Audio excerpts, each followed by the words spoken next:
All right, let's dive right into this thing called collage. Because if you're curious about it but don't have a clue where to start, you're in good company. Most folks think it's just slapping stuff onto paper like a kid's craft project. But oh boy, it's way more than that. Picture this. You're staring at a canvas or a board, and instead of painting or drawing everything from scratch, you grab bits and pieces from the world around you.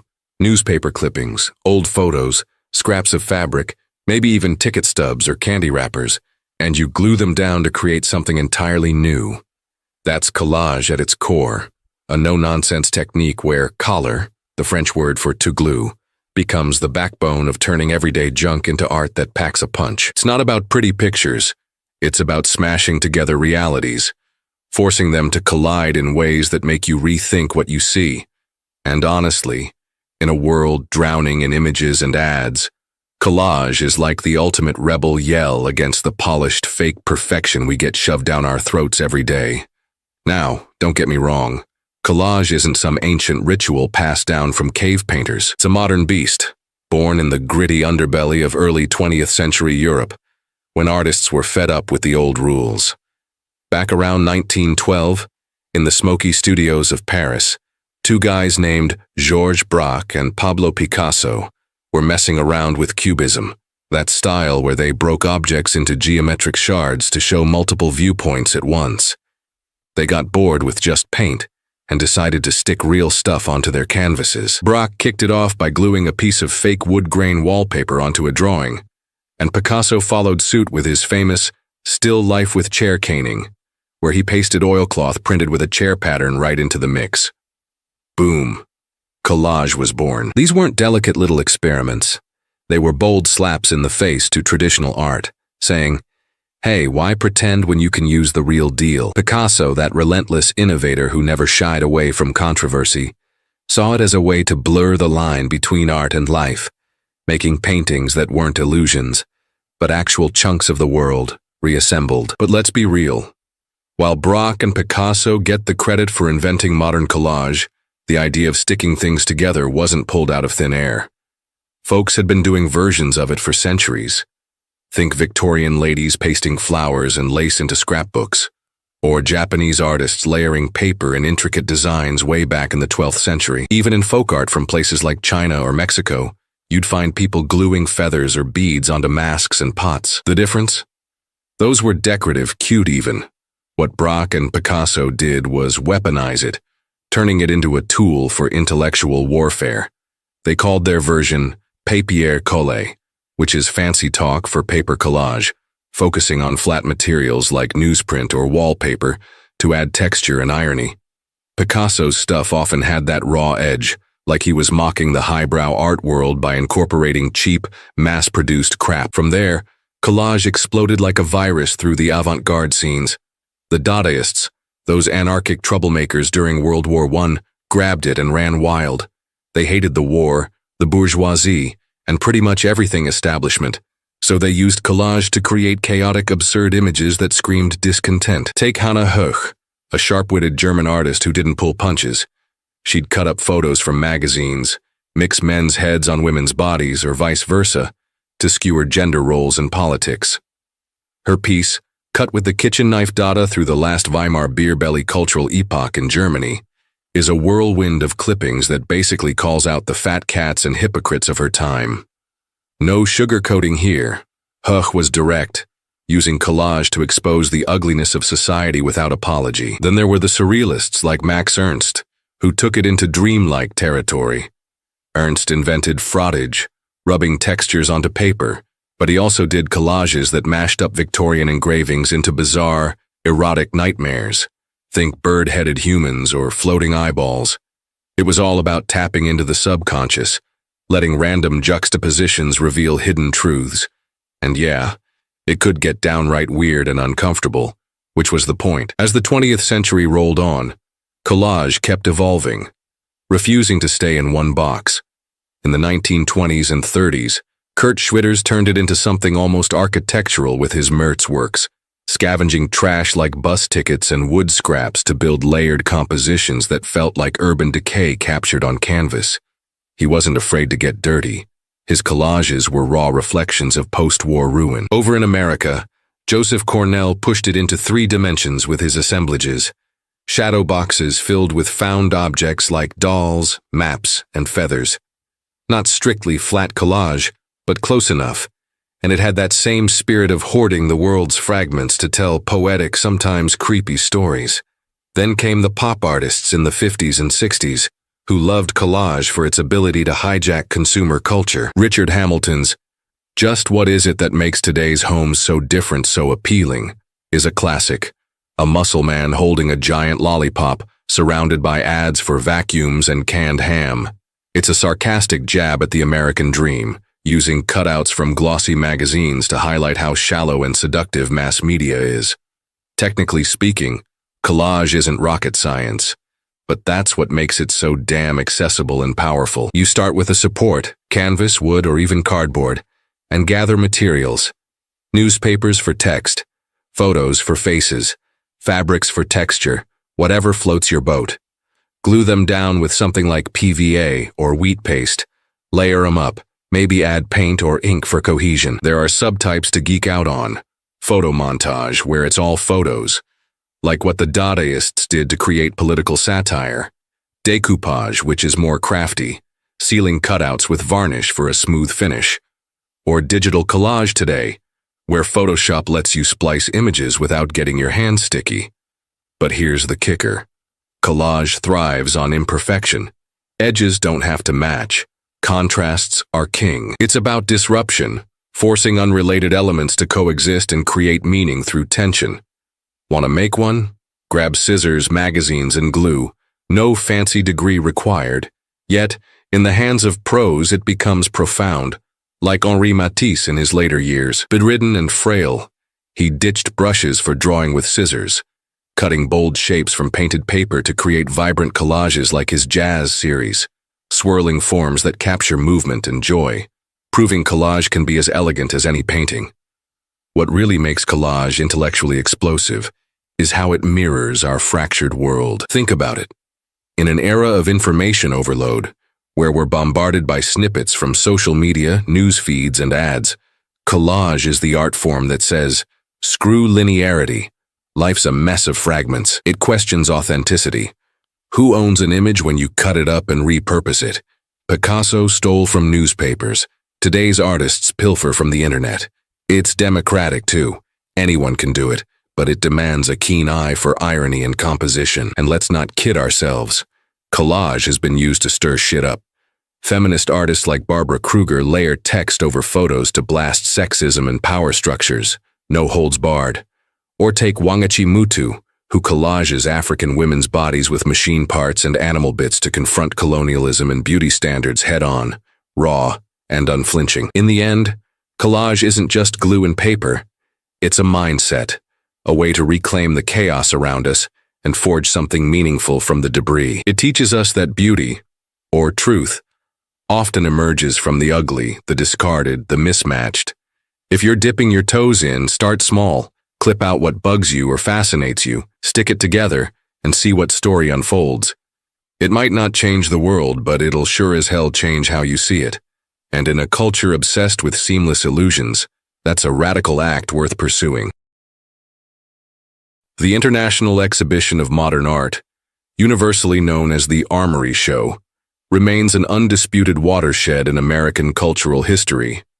Opening on February 17, 1913, at the 69th Regiment Armory in New York, this monumental exhibition not only shook the foundations of American artistic sensibility, but also catapulted the nation into the burgeoning global dialogue surrounding modern art. Conceived and orchestrated by a collective of artists who called themselves the Association of American Painters and Sculptors, AAPS, the show's initial goal was to challenge the entrenched conservatism of the National Academy of Design and to promote emerging currents in American art.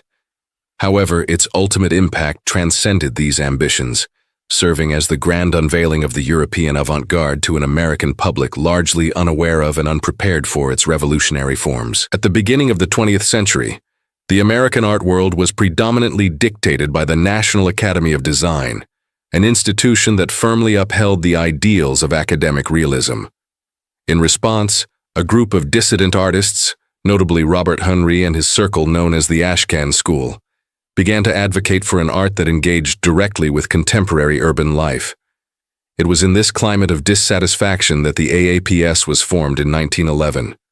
Led by figures such as Arthur B. Davies, Walt Kuhn, and Walter Pach, the association aspired to lead public taste in art, rather than follow it. They embarked on an ambitious curatorial mission, traveling through Europe to select works that would not only illustrate a chronological progression of modern art, but also provide the aesthetic shock they believed was necessary to awaken American sensibilities. Approximately 1/3 of the roughly 1,300 works exhibited were by European artists, and it was this section that became the focus of attention and controversy. The European selection was carefully curated with a pedagogical intent, starting with 19th-century masters like Goya, Ingres, Delacroix, and Courbet, to illustrate the fundamental breaks with academic tradition. The exhibition then traced a path through Impressionism and Post-Impressionism, featuring works by Cézanne, Van Gogh, and Gauguin. For many Americans, even these modernist masters were a novelty. However, it was the works of the most recent avant-garde movements that provoked the most visceral reactions. Fauvism, with its audacious and non-naturalistic use of vibrant colors, was prominently represented by Henri Matisse. His iconic work, Blue Nude, Souvenir de Biskra, became an immediate lightning rod for public outrage, its distorted figure and vivid blue flesh defying all conventional notions of beauty. Cubism, with its deconstruction of form and representation of multiple viewpoints, presented an even more profound challenge to visual perception. Although Picasso and Braque were well represented, it was Marcel Duchamp's now legendary work, Nude Descending a Staircase, Numbers 2, that crystallized the public's bewilderment and scorn. Its dynamic representation of a figure in motion, broken down into successive, overlapping planes, was mercilessly ridiculed, with one critic describing it as an explosion in a shingle factory. This painting became the ultimate symbol of the exhibition's perceived affront to aesthetic norms. The American public's reaction was a volatile mix of fascination, confusion, and indignation. Newspapers and magazines published a torrent of reviews, some praising the exhibition's audacity, others condemning it as an attack on traditional values. For American artists, the Armory Show was a transformative event. Many who visited the exhibition felt inspired to cast off their provincial shackles and experiment with the new styles and techniques they witnessed. Artists like Stuart Davis, Georgia O'Keeffe, and Arthur Dove affirmed the profound impact the exhibition had on their artistic journeys, inspiring them to embrace avant-garde influences. The exhibition catalyzed a decisive shift away from strictly representational art in America, encouraging experimentation with non-objective forms and bold color palettes. Following its run in New York, a smaller version of the exhibition traveled to the Art Institute of Chicago and Copley Hall in Boston. In Chicago, the reaction was even more hostile, with art students burning effigies of Matisse in protest. The reception in Boston was notably more subdued, partly because all works by American artists were removed due to space constraints. The legacy of the 1913 Armory Show is immeasurable. It is widely considered the most crucial event in the history of American modern art. The exhibition challenged and ultimately undermined the dominance of conservative art institutions, fostering an environment ripe for the establishment of new venues dedicated to the promotion of modern art. It played a crucial role in legitimizing modern art in the eyes of American collectors and cultural institutions, contributing directly to the eventual founding of monumental museums like the Museum of Modern Art, MoMA, and the Whitney Museum of American Art. For American artists, it served as an indispensable catalyst, encouraging them to forge their own distinct artistic language. The Armory Show not only shattered the provincial tranquility of American art, but also opened up a vast new spectrum of aesthetic possibilities. In doing so, it effectively dismantled the notion that good art had to conform to traditional ideals of beauty, paving the way for a much broader and more inclusive understanding of artistic expression that continues to evolve to this day. All right, let's cut through the fluff and get straight to chiaroscuro. Because if you've ever gawked at a painting where the figures seem to leap off the canvas like they're alive and breathing, shadowed and spotlighted in a way that hits you right in the gut, that's probably chiaroscuro doing its dirty work. At its heart, chiaroscuro is an art technique that's all about playing with light and dark. Chiaro for light, scuro for dark, straight from Italian roots. And it's not some gentle gradient. It's bold, brutal contrasts that carve out form, depth, and drama from flat surfaces. Think of it as the artist's way of wrestling reality onto paper or canvas, using shadows to bulge muscles, hollow cheeks, and make eyes gleam with unspoken secrets. It's not for the faint-hearted.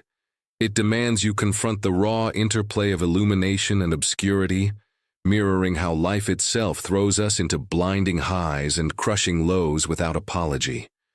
Don't kid yourself into thinking this is a modern gimmick.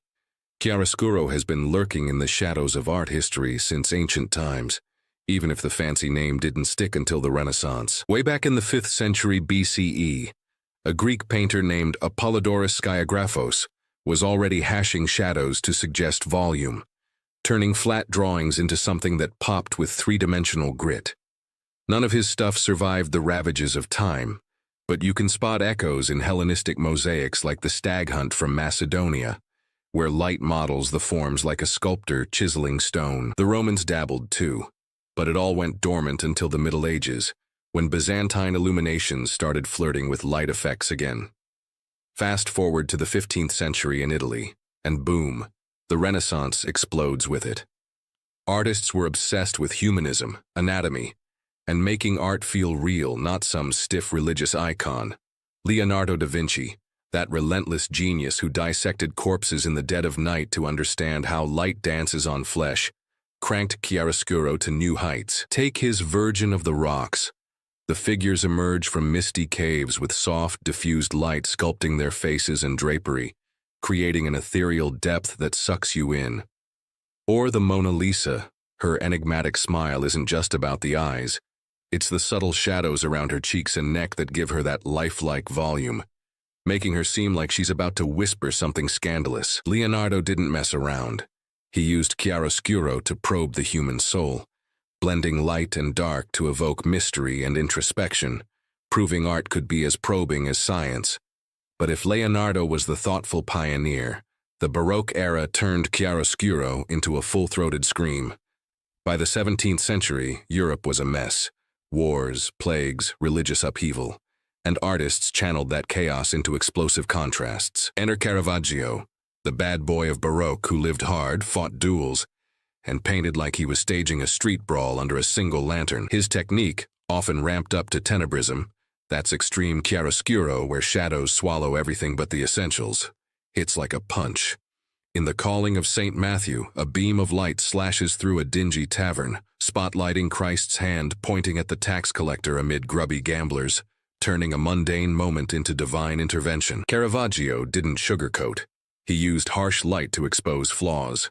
Wrinkled skin, dirty nails, raw emotion, making his scenes visceral and unforgiving. He painted from live models, no sketches, slapping oil directly on canvas to capture the brutal truth of light raking across bodies. His followers, the Caravaggisti, spread this fire across Europe. Artemisia Gentileschi, a fierce woman who overcame rape and patriarchal bullshit to paint Judith slaying Holofernes with blood spurting under stark light. Shadows amplifying the gore and vengeance. No holding back here. Chiaroscuro let her unleash fury in a male-dominated world. Then there's Rembrandt, the Dutch master who took chiaroscuro inward, using it to plumb psychological depths rather than shock. In his self-portraits, like the one from 1659 with a beret and turned-up collar, most of his face drowns in shadow, only a sliver illuminated to reveal weary eyes and furrowed brow. It's introspective, almost confessional, showing a man battered by life, but defiant. Rembrandt layered glazes of oil paint, building tones from dark to light, creating that golden glow amid inky blacks. He wasn't afraid of the ugly. His chiaroscuro exposed aging flesh, financial ruin, personal loss, turning portraits into mirrors of mortality. Over in Spain, Diego Velázquez toyed with it in Las Meninas, where light filters through a window, casting subtle shadows that blur reality and illusion. making you question who's watching whom. And don't forget Georges de la Tour in France, whose candlelit scenes like The Cheat with the Ace of Clubs use pinpoint light to heighten tension, shadows hiding deceitful grins and card tricks. Technically, chiaroscuro isn't magic, it's grit and know-how. In drawings, it started with hatching lines or white gouache on toned paper, building from midtones to extremes. Renaissance folks used it in grisaille, monochrome underpainting, to plan compositions. With oils invented around then, artists glazed thin layers, letting light penetrate and bounce back for luminous depth. Want to try it? Grab a still life, say a skull or fruit, position a single harsh light source, no diffused crap, and observe how shadows eat into forms. Start dark, build midtones, punch highlights last. Edges matter, hard for crisp drama, soft for mystery. But screw up the values, and it flattens like a bad joke. Chiaroscuro woodcuts emerged too, like Ugo de Carpi's multi-block prints layering tones for faux volume, cheap thrills for the masses. What makes chiaroscuro intellectually gut-punching is how it strips art to essentials, forcing you to confront duality. Light as revelation, dark as oblivion. In a world of illusions, it demands truth. No even lighting to hide flaws, just stark exposure. Psychologically, it taps our primal fear of the unknown, shadows hinting at hidden dangers or desires. Baroque artists used it to stir religious fervor, making saints heroic amid turmoil. Romantics like Goya amped it for horror in The 3rd of May, 1808, light-blasting executions against night, exposing war's brutality without mercy. Even today, it haunts film noir. Think Citizen Kane's deep-focus shadows, or photography's Rembrandt lighting, where a triangle of light on a cheek creates moody portraits. Modern artists twist it, Cindy Sherman in disguises under raking light, or contemporary painters blending it with abstraction to probe identity's fractures. In essence, chiaroscuro isn't just technique, it's a worldview, admitting life's not balanced. It's clashing extremes that forge meaning. It teaches that beauty often lurks in tension, that embracing shadows amplifies light's power. If you're intrigued but clueless, stare at a Caravaggio reproduction under dim light. Feel the pull, the unease, the revelation. It might unsettle you, but that's the point. Art that doesn't challenge is just wallpaper. Dive in, and you'll see the world anew. Every sunrise, a chiaroscuro masterpiece waiting to unfold.